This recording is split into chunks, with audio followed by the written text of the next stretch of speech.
Hi, welcome back to Bright Pharma. तो आज के इस वीडियो में हम एमएसबीटी की एग्ज़ाम में जो स्टूडेंट्स को प्रॉब्लम आ रही है उसके ऊपर डिस्कस करने वाले हैं, ताकि अगर फ्यूचर में आपको ऐसी प्रॉब्लम्स आए तो आप उससे बच सके और उसमें पैनिक ना हो। तो क्या होता था कि ये जो एमएसबीटी का एग्ज़ाम शुरू हुआ है 14 तारीख से, तो उसमें से कुछ बच्चों को इश्यूज़ आए थे। जैसे कि अब उनका टेस्ट जैसे ही सबमिट हुआ तो उन्हें सबमिट का मैसेज आना चाहिए था, लेकिन उनको मैसेज आया टेस्ट टाइम इलैप्स्ड। अब उसमें दो केसेस थे। फर्स्ट इज़ जिन्होंने अपनी एग्ज़ाम कंप्लीट की थी उन्हें ये मैसेज आया, और जिन्होंने अपनी एग्ज़ाम इनकम्प्लीट छोड़ी थी, मतलब 40 में से 25-30 इस तरह के क्वेश्चन सॉल्व किए थे, फिर भी उन्हें मैसेज आया था टेस्ट टाइम इलैप्स्ड। अब ये जो टेस्ट टाइम इलैप्स्ड मैसेज आया था, ये मॉक टेस्ट में भी कुछ स्टूडेंट्स को आया था, कुछ स्टूडेंट्स को नहीं आया था। तो जिनको ये मैसेज आया था उनके बारे में हम बात कर रहे हैं कि ये मैसेज उन्हें आया था, तो इसे रिज़ॉल्व करने के लिए क्या करें। तो जिन बच्चों ने अपनी एग्ज़ाम कंप्लीट की है और उसके बाद भी उन्हें ये मैसेज आया है, तो आपको डरने की बिल्कुल ज़रूरत नहीं है, आपका एग्ज़ाम कंप्लीट हो रखा है।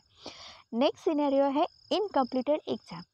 अब फॉर एग्ज़ाम्पल, ये जो आपने इनकम्प्लीट एग्ज़ाम रखी हुई है, मतलब अपने आउट ऑफ 25 क्वेश्चन अटेम्प्ट नहीं किए हैं, नेटवर्क एरर या फिर कुछ जेन्युइन रीज़न की वजह से आपको ये मैसेज आया है, टेक्निकल ग्लिच की वजह से, तो आपको क्या करना है, आपके इंस्टीट्यूट में से आपके इन्विजिलेटर को वहाँ पे कॉल करना है, या फिर आपके जो कॉलेज में या फिर इंस्टीट्यूट में कोई भी कोऑर्डिनेटर होगा तो उससे आपको कॉल करना है और उनको ये बताना है कि आपको ये मैसेज रिसीव हुआ है। तो वो लोग क्या करेंगे, वो लोग आरबीटी से उनको मेल सेंड करेंगे, आरबीटी को फिर वो टेक्निकल टीम डिसाइड करेगी कि इस पर क्या करना है।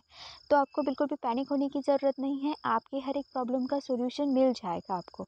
ओके, तो ये जो टेस्ट टाइम इलैप्स्ड मैसेज का जो सिनेरियो था वो मैंने आपको समझा दिया है। अगर आपको फ्यूचर में इस टाइप का मैसेज आता है तो प्लीज़ घबराए नहीं, अपने इंस्टीट्यूट से कॉल करें, सब कुछ सॉर्ट आउट हो जाएगा।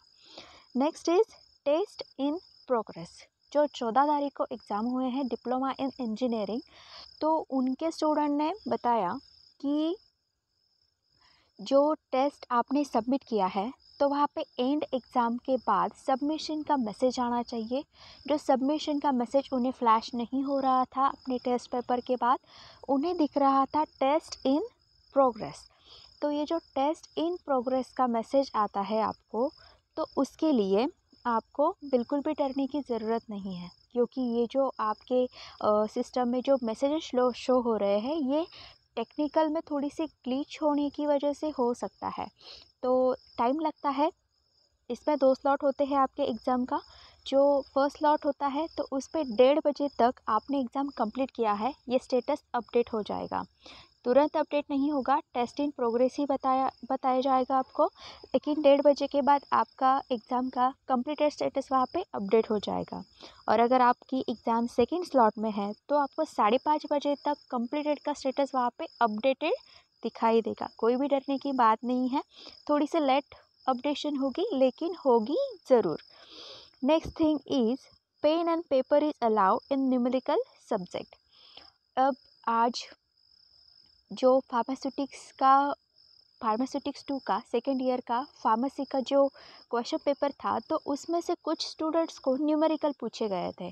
जैसे कि यंग्स फार्मूला के अकॉर्डिंगली कैलकुलेट करना था कि चिल्ड्रन के लिए कितना डोज था, या फिर क्लर्क्स फार्मूला यूज़ करना था। तो ये जो न्यूमेरिकल सब्जेक्ट्स है, तो उसके लिए पेन एंड पेपर अलाउ होता है।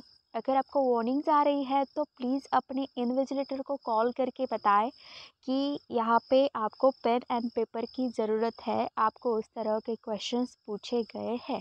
क्योंकि क्या होता है कि सब्जेक्ट इंचार्ज जो होते हैं वो आपको प्रॉक्टोरिंग नहीं कर रहे होते हैं।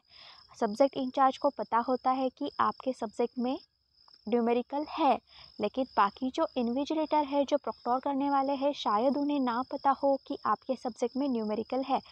तो अगर आपको वार्निंग आई है, या फिर आपको कुछ इस तरह से हरकतें की वार्निंग आई है कि आप नीचे देख रहे हैं, सॉल्व कर रहे हैं, तो प्लीज़ अपने इन्विजिलेटर से कांटेक्ट करें, उन्हें बताएं कि आपके जो सब्जेक्ट है उसमें न्यूमेरिकल इन्वॉल्व है। अभी जो फार्मास्यूटिक्स 2 का सब्जेक्ट था, कभी भी ऑनलाइन एग्जामिनेशन नहीं हुआ है, इसलिए शायद बच्चों को भी ये पता नहीं है। तो कुछ बच्चों को वार्निंग इशू किए गए थे गलती से प्रॉक्टर से, उसके बाद हमने क्लैरिफाई किया है ये अपने कॉलेज के इंस्टीट्यूशन के साथ कि बच्चों को फार्मास्यूटिक्स 2 के पेपर के लिए वार्निंग सेंड नहीं करना चाहिए था। उसके बाद किसी को वार्निंग सेंड नहीं किया गया है। देन अब इंजीनियरिंग के जो स्टूडेंट हैं उनमें कुछ न्यूमेरिकल सब्जेक्ट्स होते हैं तो उन्हें पेन एंड पेपर अलाउ है। आप रब बुक यूज़ नहीं कर सकते, लेकिन ब्लैंक पेपर एंड पेन आप यूज़ कर सकते हैं, जिसमें आपको वार्निंग नहीं आएगी। नेक्स्ट इज़, सबसे मेन चीज़ ये है कि प्रॉक्टोरिंग करते वक्त आपकी वॉइस रिकॉर्ड नहीं हो रही है। हाँ, ऑफ कोर्स शायद सॉफ्टवेयर में आपकी वॉइस रिकॉर्ड हो सकती है, लेकिन जब भी आप एग्ज़ाम दे रहे हैं तो प्रॉक्टर को आपकी आवाज़ सुनाई नहीं जा रही। अब क्या है ना कि एमएसपीटी ने इतना डराया है स्टूडेंट को प्रॉक्टोरिंग के मदद से, मतलब प्रॉक्टोरिंग का नाम ले लेके कि आपके ऊपर कैमरा से नज़र रखने वाले हैं टीचर्स, इन्विजिलेटर्स, आपकी आवाज़ रिकॉर्ड की जाएगी, etcetera etcetera, blah blah blah. So what is the thing actually कि आपने अब तक जो एग्ज़ाम दिए हैं ऑफलाइन, तो मान लीजिए कि कोई स्टूडेंट हलचल कर रहा है, अपने आगे वाले या फिर पिछले स्टूडेंट से हेल्प ले रहा है, देख के उसकी लिख रहा है, कॉपी कर रहा है, तो आपको क्या करते हैं, वो जो सुपरवाइजर्स क्या करते हैं, वो सिंपली आपको वार्निंग देते हैं कि मत देख यहाँ पे वहाँ पे, जो आता है तुझे वही लिख। ओके, वो हुआ फर्स्ट वार्निंग। सेकेंड वार्निंग आपको आता है कि सुन क्यों नहीं रहा भाई, तू भाई बंदे सुन क्यों नहीं रहा, अगर तू ऐसा ही करेगा तो मैं तेरी सीट की जो जगह है वो चेंज करके तुझे पिछली वाली बेंच पे बिठा दूंगा या फिर फर्स्ट वाली बेंच पे बिठा दूंगा। तो ये जो आपको वार्निंग्स आ रहे हैं ना ऑनलाइन, ये they are nothing but those kind of warning जो आपको क्लास में मिलती थी। ऑफलाइन जब आपके एग्ज़ाम होते थे ना, तो उस टाइम जब आपको वार्निंग मिलती थी तो ये भी उसी टाइप की वार्निंग है। तो आप तो मतलब हवा में होंगे अभी कि आपको वार्निंग आ रही है, लेकिन हाँ, क्या क्लास में क्या कर लेते थे टीचर जो अब भी करने वाले हैं। तो बिल्कुल भी ऐसी बात नहीं है।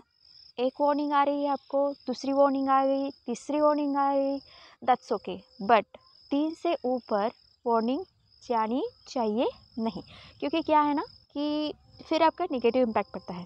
3 तक वार्निंग आ रही है, दैट्स ओके, बट 3 के ऊपर अगर वार्निंग जा रही है so that should not be allow, क्योंकि इसका मतलब ये है कि आप ढीठ हो बड़े, आप सुन नहीं रहे हो अपनी टीचर की वार्निंग को। तो ये केसेस है ना, ये एमएसबीटी खुद उसमें रिव्यू करती है कि ये बच्चा वार्निंग 3 वार्निंग आ गई है लेकिन सुन नहीं रहा है, तो ऐसा क्यों हो रहा है। तो आपको याद रखना चाहिए कि अगर 1-2 वार्निंग आती है तो दैट्स ओके, बट 3 के ऊपर की आपकी वार्निंग ना जानी नहीं चाहिए, नंबर जाना नहीं चाहिए वार्निंग का। Okay, so this is all about the MSBT examination. तो अब तक जो इश्यूज़ आए थे स्टूडेंट को वो मैंने अब तक बताए हैं। अगर इसके ऊपर भी और कोई क्वेश्चंस आते हैं, स्टूडेंट को कुछ प्रॉब्लम्स आती है, तो बेशक मैं उस पर भी एक वीडियो बनाऊंगी ताकि आप जैसे स्टूडेंट को उसकी हेल्प मिल जाए और अच्छे से एग्ज़ाम दीजिए। और मैं आपको एक इम्पॉर्टेंट बात बताना चाहती हूँ कि जो एमएसबीटी का एग्ज़ाम है, तो ये जो लास्ट ईयर एग्ज़ाम हुई थी एमसीक्यू के फॉर्म में, तो उसकी जो क्वेश्चन पेपर थी वो अवेलेबल नहीं है कि किस टाइप के क्वेश्चंस पूछे गए थे। अब हो सकता है कि उस टाइप के क्वेश्चन और इस टाइप के क्वेश्चंस में फ़र्क हो सकता है। अब स्टूडेंट्स को क्या लगता है कि जिस तरह के स्ट्रेट फॉरवर्ड क्वेश्चन जो टीचर्स हमें प्रैक्टिस के लिए देते हैं उसी टाइप के क्वेश्चन पूछे जाएंगे, या फिर हम गूगल से भी वो क्वेश्चन सर्च करके इसे ईजिली राइट कर सकते हैं, आंसर लिख सकते हैं। लेकिन ऐसा बिल्कुल भी नहीं है। आपको थॉरो नॉलेज होनी चाहिए सब्जेक्ट की, तभी आप क्वेश्चन को अच्छे से समझ के फिर उसका राइट आंसर चूज़ कर सकते हैं। आज जो फार्मास्यूटिक्स का पेपर था तो उसमें मुझे काफ़ी सारे स्टूडेंट ने बताया कि जो लैंग्वेज थी, क्वेश्चन का पैटर्न था, वो मतलब स्ट्रेट फॉरवर्ड क्वेश्चन नहीं पूछे गए थे, थोड़ा सा ट्रिम करके पूछा गया था। अब जैसे कि फॉर एग्जांपल मैंने अपने बहुत सारी वीडियोस बनाई हैं फार्मास्यूटिक्स 2 पे, फार्मेसी स्टूडेंट के लिए।